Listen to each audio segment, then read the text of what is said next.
আসসালামু আলাইকুম রহমতুল্লাহি ওয়া বারাকাতু। বন্ধুরা সব কেমন আছেন? আশা করি যে জায়গায় আছেন সবাই ভালো আছেন। আলহামদুলিল্লাহ আমরাও ভালো আছি আল্লাহর রহমতে। আর আমি পনিরের রেসিপি আপনাদের সঙ্গে শেয়ার করব। তো বাড়িতেই বানানো পনির। তো নতুন চ্যানেলে আসলে বন্ধুরা সবার প্রথম চ্যানেলটি সাবস্ক্রাইব করে দেবেন আর প্রথম থেকে শেষ পর্যন্ত ভিডিওটি দেখবেন স্কিপ না করে।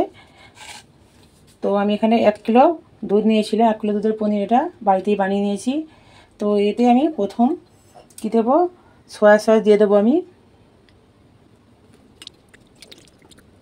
2 চা চামচের মতন আমি সয়া সস দিচ্ছি। তো এখানে আমি অল্প করে, একদম অল্প পরিমাণ লবণটা দেব, লাগলে পরে আমি দিয়ে নেব। লঙ্কার গুঁড়ো সেটাও দিলাম অল্প করে, একদম সামান্য। আর জিরে ভাজা, এটা কিন্তু ধনে ভাজা নয়, জিরেকে আমি আগে থেকে গরম করে রেখেছিলাম, সেটাকে আমি পেস্ট বানিয়ে নিয়েছিলাম, মানে গুঁড়ো করে নিয়েছি। আর এখানে আমি অল্প করে সামান্য একদম হলুদ গুঁড়ো দেব।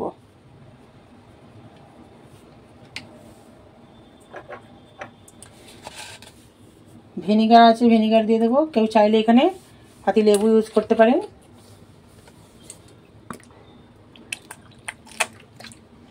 1 চামচের মতন আমি দিয়ে দিয়েছি, 4 চামচের মতন। এটা ভালো করে আমি মাখিয়ে নেব।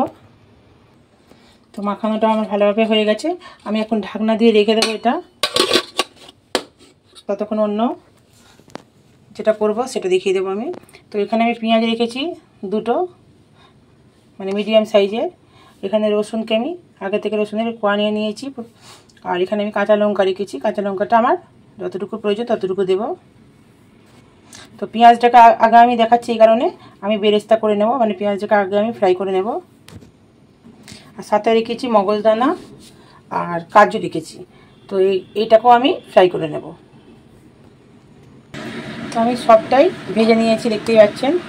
কাজু আছে আমার, আর যা দেখিয়েছি আমি, মগজদানা, রসুন, একটা কাঁচা লঙ্কা নিয়েছি, পেঁয়াজ, সব আমি একসঙ্গে ভেজে নিয়েছি। কেউ চাইলে এখানে টমেটো ইউজ করতে পারেন অল্প করে। এখানে আমার কাছে টমেটো এই মুহূর্তে নেই, তো আমি এইটাই বানাবো। তো যেটা বানাচ্ছি আপনারা অবশ্যই লক্ষ্য করে দেখবেন, খুবই টেস্টি হয় এইভাবে বানালে, টমেটো ছাড়াও। আমি তবে দেখাবো আগে কি বানাবো। চলো পেস্টটা বানিয়ে নিই। একটু অল্প করে পানি দিয়ে আমি পেস্টটা বানাবো। তো আমি প্যানটা আবার বসিয়ে দিয়েছি। এই প্যানেতে আমি পেঁয়াজটা ভেজে নিয়েছিলাম। তো সামান্য পরিমাণ ঘি দেব, সামান্য বলতে যেমন 1 চামচের মতন আমি ঘিটা দেবো এতে এখন এই সময়। আপনারা চাইলে আপনারা তেল থেকে ইউজ করতে পারেন রান্নাটা, সাদা তেল দিয়ে বা সরষের তেল, আপনাদের ইচ্ছা মতো।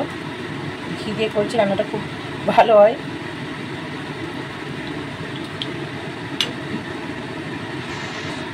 যে পেস্টটা বানিয়ে রেখেছিলাম সেটা আমি সবটা দিয়ে দেবো এতে। যেটা গরম হয়ে গেছে,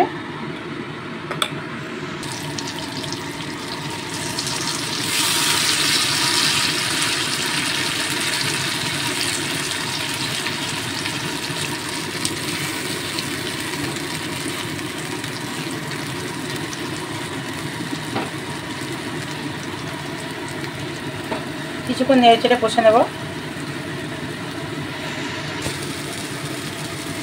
লবণটা দিচ্ছি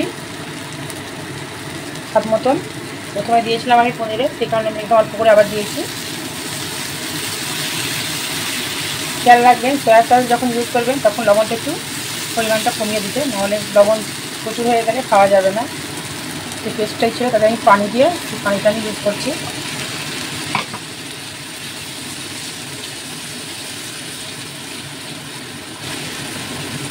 খুবই সহজভাবে রান্নাটা করা যায় বন্ধুরা, অবশ্যই খেয়াল করবেন। আমি কিন্তু যে পনিরটা রান্না করছি, সেই পনিরটা কিন্তু আমি ফ্রাই করব না, কোনো ডিপ ফ্রাই কোনো কিচ্ছু করব না। আমি এইভাবে রান্না করবেন আর বাড়িতে খেয়ে দেখবেন, রুটি দিয়ে বা ভাত দিয়ে, যে কোনো জিনিস দিয়ে খুবই দারুণ লাগবে, পরোটা দিয়ে।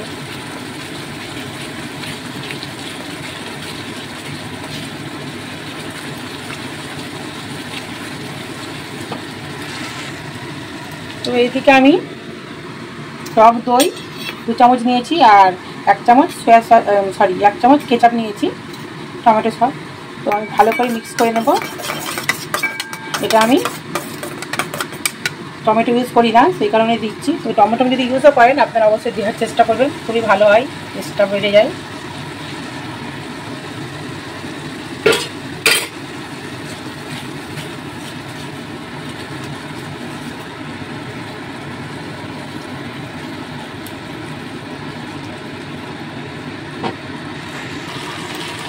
তো আমি 5 মিনিট ধরে ভালো করে মশলাটা কষে নিয়েছি, কোনো স্মেল নেই আলাদা, খুব সুন্দর একটা গন্ধও ছাড়ছে। তো এই সময় আমি পনিরটা রেডি করা ছিল মশলা সহ, সেটা আমি দিয়ে দেবো সবটাই। আমি কিন্তু আলাদা করে লঙ্কার গুঁড়ো আর বা এমনি কোনো কিছু ইউজ করছি না, সব যেহেতু দেওয়া আছে আমার পনিরে, এই কারণে নেড়ে ছেড়ে সামান্য পরিমাণে পানি দিয়ে দেবো।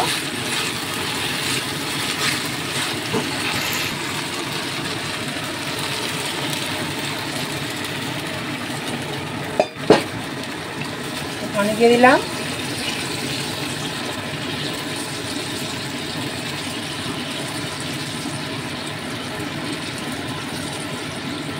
আপনারা যদি রং পছন্দ করেন তো কাশ্মীরি লঙ্কা ইউজ করতে পারেন, না দিলেও ভালো, অসুবিধা নেই। কিন্তু এই রং ভালো লাগে দেখতে আমাকে পনির রান্নার। তো ঢাকনা দিয়ে দেব। তো তার আগে 2টো কাঁচা লঙ্কা রেখেছিলাম, আমি এটা না চিড়েই দিয়ে দিচ্ছি।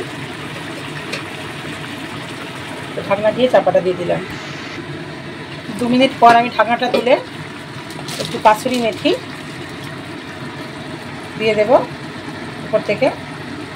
আপনারা চাইলে এখানে গরম মশলাও ইউজ করতে পারেন। তো আমি এখানে বাড়িতে আমার গরম মশলার জায়গায় আমি একটু বিরিয়ানির মশলা দিয়ে দিই, মানে বিরিয়ানির মশলা দিলে খুব ভালো হয়। তো এখানে আমি ঘি দিয়ে দিলাম 1/2 চামচের মতো।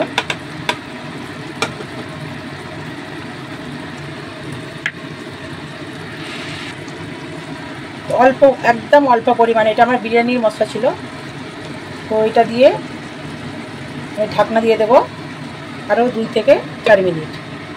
গ্যাসের ফ্লেমটা কিন্তু আমি একদম এখানে স্লো রেখেছি। তো 3 থেকে 4 মিনিট পরে আমি ফিরে আসলাম। রান্নাটা আমার কিন্তু হয়ে গেছে, দেখতে পাচ্ছেন গ্রেভিটা। তো আমি বন্ধ করে দিচ্ছি গ্যাসটা, গ্যাস বন্ধ করে দিয়েছি। আমি দেখিয়ে দেবো কতটা সফট হয়েছে। বাড়িতে বানানো পনির, তো পনিরের একটা টেস্টই আলাদা, আর খেতেও খুব মজা হয়। তো আমি দেখিয়ে দিচ্ছি, এত সুন্দর, বুঝতে পারছি কি দেখতে পাচ্ছি না,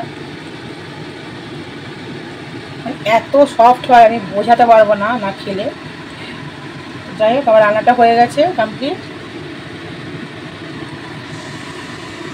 ভালো লাগলে বন্ধুরা একটু লাইক করে দেবেন অবশ্যই, আর নতুন চ্যানেলে আসলে সাবস্ক্রাইব করতে ভুলবেন না।